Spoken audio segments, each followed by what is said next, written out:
সত্যি এই কচুর শাক আয়রন ও ফাইবারে একদম ভরপুর। শাকগুলো নিয়ে সোজা ছাদে গিয়ে পরিষ্কার করে কেটে ধুয়ে সামান্য লবণ দিয়ে সেদ্ধ বসিয়ে দিলাম।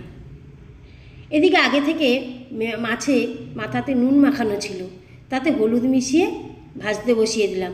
কচুর শাকগুলো সেদ্ধ হয়ে গেছে, ছেঁকে নিলাম। মাছগুলো এক এক করে ভেজে তুলে নেব। কড়াইতে তেল দিয়ে শুকনো লঙ্কা পাঁচফোড়ন দিয়ে ভালো গন্ধ বেরিয়ে এলে ফোড়নের কাঁচা লঙ্কার কুচি দিয়ে দিলাম। এবারে কচুর শাকগুলো দিয়ে ভালো করে মিশিয়ে নেব। পরিমাণ মতো হলুদ দিয়ে আবারও মিশিয়ে নেব। মাছের মাথাগুলো এখন দিয়ে দিলাম। এবার শুধু জল শুকিয়ে নেওয়ার পালা। একটু লবণের প্রয়োজন আছে, তাই লবণ দিলাম। যত জল শুকিয়ে নেওয়া হবে ততই স্বাদ। গোটা কাঁচা লঙ্কা দিয়ে আবারও জল শুকনো করে নেওয়ার পালা। ভীষণ সুস্বাদু এই কচুর শাক।